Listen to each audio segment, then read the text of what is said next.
are untrained, who don't have the kind of training that they are going to need to have these high-paying jobs which exist in the U.S. The reality is we need low-paying jobs for the unskilled worker group that doesn't have the new skills to embrace new jobs. Wait, I have a problem with that. You know, in this country, you can raise a child from the birth to the 12th grade, and he learns enormous number of things. Are you telling me that they simply cannot learn how to type or how to understand math and others? I think they can. I don't get it. I think they can. The problem is the jobs that would exist, those entry-level jobs that would exist to teach them those skills, to have them come in as a young person into a company and then grow and mature their career, that doesn't exist anymore. That is happening overseas where they're hiring young, fresh talent out of college, but not here. They're doing it in China. They're doing it in India and other places. 20 years, China has increased their employment by 250 to 300 million people. And around the world, including Europe and everywhere else, everybody has lost jobs. And the only reason is that the manufacturing has shifted to China. They need to bring it back to their respective countries. So that's where the question is, how do you do that? Tariffs is one way, 20% tariff, that will work. And number two, I really think that collective heads of the Congress and the President and some of the business people need to get together and consider this a very serious problem and think of how to bring all those jobs that have gone to China or India back here into the United States. And there's also a role here for the U.S. consumer to play, and that is to think twice before making a cheap purchase that you know is made overseas in another country. We don't read where it's made. If we did that more consciously, I think we would make smarter choices, and we would learn to buy American. We would be proud of the Made in America label. Let me tell you, it is incredibly hard now to go shopping and find anything made in America. Even in the most expensive shops, very hard to do that.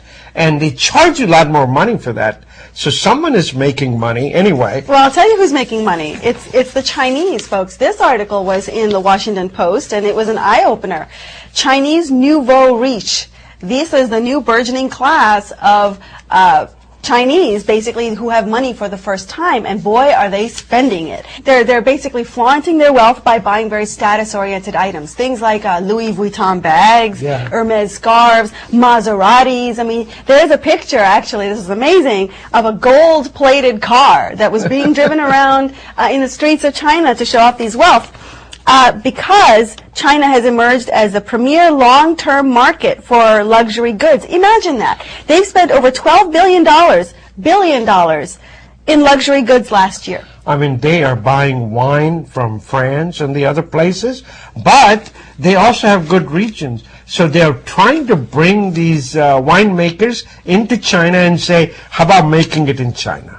Creating more jobs for their country. But you know what? Money makes money, and that's what China's doing. You know. But, you know, they're also saying that this is actually presenting a bit of a problem for the Chinese. For one, you know, it clearly shows that the way the culture is shifting is that by wealth you earn respect, right? By the display of wealth, you're earning respect, which speaks to social problems in the society. But the government is facing a conflict here as well. They don't want to promote luxury because they're worried people who cannot afford it will see these advertisements, and they don't want to limit luxury products either because obviously it's good for the economy. So it's like, how do you, you know, as a communist society, how do you keep up an equilibrium between your haves and have-nots, and at the same time this phenomenon seems to be taking off? But what China has done is banned certain words to be on the billboards, or even billboards that seem to perpetuate luxury. They don't want that. They don't want that, exactly. So China is doing it right, but it's state-sponsored. It doesn't have the freedom that we have here, it doesn't, which we love, you know. But it goes to show you that consumerism is so strong in China, and in some ways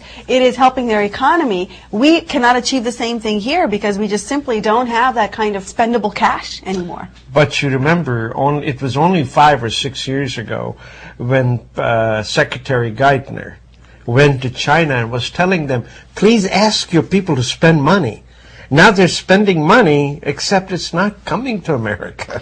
Well, the thing is, they would like to buy these status-oriented items because of their American flair. But the reality is that American flair is made in China. That's right. One of the other subjects that's got the American goat is the deficit and debt. You know, most people don't understand the difference between debt and deficit. Debt that has been collected up to now, which is $14.2 trillion. That's the debt collected over the years.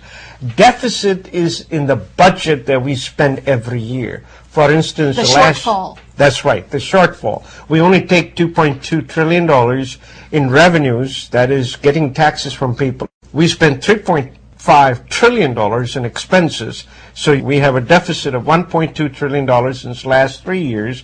And of course, once the war stops and once some of the other things stop, well, that deficit will go away, but there has to be a strong conviction on the part of the Congress and Super Committee in particular that should say that first thing we should do is to balance the budget every year. And then work on the debt, because debt needs to go down from $14.3 trillion.